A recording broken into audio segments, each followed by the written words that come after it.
The mafia you were promised is a corpse in a museum. In 2021, 2 billion euros moved through Malta. Not one gun was fired. Today, son, you learn how the Italian Mafia rewrote its own bloodline. In 1978, a shopkeeper in Corleone refused to pay. 3 nights later, his store was ash. That fire wasn't rage, son. It was policy, a message written in smoke for the whole street. Cosa Nostra never needed armies. It needed corners, doors, and men willing to stand at them. They called the tribute Pizzo, not a threat, a tax, collected weekly, expected like rent. Bakers paid, butchers paid, even funeral homes paid Pizzo on the coffins they sold. Refuse once, and a warning came quiet. Refuse twice, and the warning came with fire. But territory wasn't the only trade.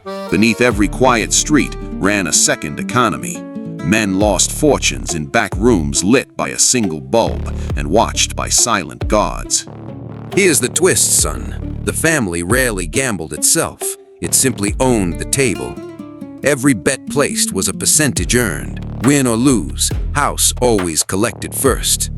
Then came the ports, Palermo, Naples, Gioia Tauro, gateways for cigarettes, weapons, and worse. Contraband moved beneath custom stamps, hidden inside cargo nobody dared to fully inspect. One consigliere, name erased from most records, coordinated 3 ports without ever leaving his village. He never touched a single crate. He touched phone calls, favors, and men who owed him silence. That's the architecture, son. Territory, tribute, tables, and trade. 4 legs of one throne. 4 pillars held the empire upright, and each pillar required a man willing to stand guard forever. But every throne built on visible ground carries one fatal weakness. It can always be seen. A shopkeeper can testify. A gambler can talk. A port can be watched from above patiently. The old empire ruled the street with fear alone, and fear, son, eventually finds a witness. By the late 70s, federal agents had already started counting names in that same ledger. They didn't need a confession. They needed patience, cameras, and men willing to wait years.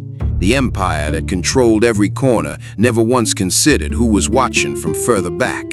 Remember, son, territory built the empire, but visibility was its slowest, quietest killer. Every man who paid Pizzo became a witness. Every witness became a file. Every file became a case. That's the lesson left behind. Power built on fear is borrowed time, nothing more. By the 90s, the family faced a problem no gun could solve. The street was full of witnesses. So the bosses did something no one saw coming. They stopped recruiting muscle. They started recruiting minds. Meet the new soldato, son. Not a man with a scar, a man with a law degree from Bocconi University. He wears a $2,000 suit, drives a leased sedan, and has never once raised his voice in anger. The old crew stood on corners. The new crew sits in boardrooms, billing hours, filing paperwork, staying clean. Blue-collar soldiers guarded blocks with fists and knives. White-collar soldiers guard servers with contracts and code. A copper regime once commanded 20 men on a street. Now he commands 3 engineers behind a firewall. The consigliere used to whisper advice over espresso. Today, he drafts offshore shell companies over encrypted email. Nothing about the hierarchy changed, son. Boss, on the boss, capo, soldier, the pyramid stands exactly as it always stood. Only the weapons changed. Where a gun once enforced silence, a non-disclosure agreement now does the same job. Messina Denaro ran Cosa Nostra for 30 years without a single phone call traced back to his name. He communicated through pizzini, tiny folded notes in coded handwriting, smuggled by couriers who never read them. When police finally caught him in 2023, they found the same discipline reborn in encrypted messaging apps. A Ticino lawyer named Moretti stood trial for laundering profits through a respected legal practice for years. His client, businessman Giovanni Pazzi moved mafia drug money through invoices nobody in the firm questioned twice. Investigators later confiscated over 200 million euros tied to companies built around Messina Denaro's network. That's the new Omertà, son. Silence isn't sworn on blood anymore. It's built into the architecture itself. A server in Amsterdam can hide a command chain better than any social club ever could in Sicily. Ports once needed men watching from the docks all night, risking arrest, risking exposure to every camera. Now, a single administrator in a rented office can move data for an entire criminal network in silence. The territory that demanded blood now demands bandwidth, encryption, and offshore paperwork. Same ambition, son. Same hunger for control. The battlefield moved from concrete streets to fiber optic cable. Investigators call this evolution. The old men who survived call it something colder. Necessary extinction. By 2018, suitcases full of cash became a liability. Every bill has a serial number. Every serial number tells a story.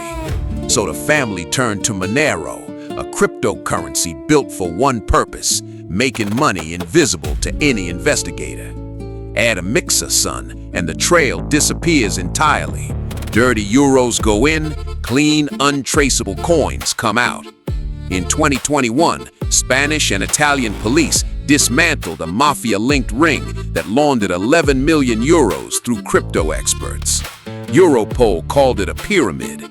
Computer specialists on top, recruiters in the middle, money mules doing the dirty work below. The dark web became the new port, son. No customs, no cameras, just encrypted marketplaces charging a simple toll. Every kilogram of cocaine, every stolen weapon, every leaked database moved through digital corridors the family taxed quietly. They didn't need to sell the drugs themselves. They simply charged rent on the pipes everyone else used to sell them. Then came Operation Force Farmers, son. 94 people arrested across Sicily for stealing European Union subsidies. Clans submitted applications under dead men's names, claiming farmland that didn't exist, pocketing over 5 million euros. In Padua, 48 farmers built a scheme worth 20 million euros, hiding behind falsified land ownership documents. Phishing became the new Pizzo. One ring, operating from Tenerife, stole 10 million euros in a single year. Recruiters found desperate men to open bank accounts. Money mules moved funds nobody could trace back to a boss. In 2025, Italian police dismantled a Romanian ransomware gang called Disk Station, encrypting non-profits and film studios for ransom. Some cells disguised themselves as cybersecurity consultants, son, selling protection against the very attacks they orchestrated. A company hires a firm to stop a breach, the firm caused the breach. That's the perfect crime, wearing a suit. Palermo's own city government was hit by ransomware in 2022, an entire municipal network frozen by a single encrypted file. The old family robbed banks with guns. The new family robs governments with keyboards, and nobody hears a single shot. Remember, son, the mafia never invented crime. It only rents the newest tools crime requires each generation. A suitcase, a server, a stolen subsidy, different shapes, same appetite for money that was never theirs. This is the digital arsenal, son. Silent, borderless, and far more dangerous than any weapon Cosa Nostra carried. Watch closely, son. Every stolen euro follows a code written in Sicily. Meet the modern boss, son. 34 years old, MBA from Bocconi, tanned skin from a rooftop pool in Dubai. He has never seen Corleone. He has never held a gun. His only weapon is a laptop and a Swiss bank login. In 2021, the DIA dismantled a network laundering 2 billion euros through Malta-based online betting platforms. In Ndrangheta, clans used licensed gaming sites as fronts, hiding drug profits behind spinning slot machine graphics. One site, RaiseBet24, allegedly laundered $74 million for Cosa Nostra without one red flag raised. Investigators called Malta the Mafia's El Dorado. 4 billion euros moved through gaming platforms in 7 years. Turkish businessman Halil Falyali ran an illegal betting empire from northern Cyprus worth hundreds of millions annually. He lived in marble villas, drove supercars, and hosted parties for celebrities who never asked where the money came from. This is the profile now, son.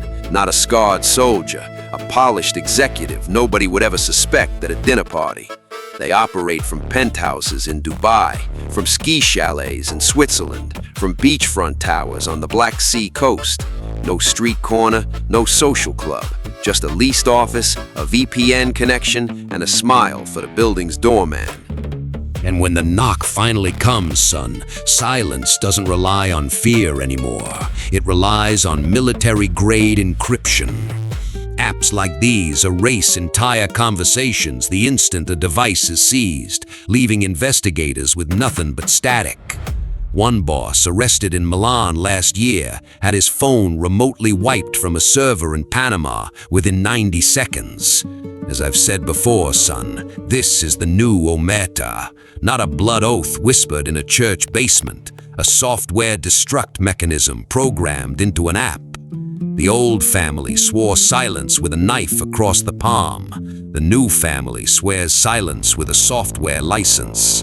That's the shadow, son. Invisible to the citizen. Invisible until the damage is already done. They traded the Tommy gun for a keyboard, but the target never changed. Absolute power. Profit above the law.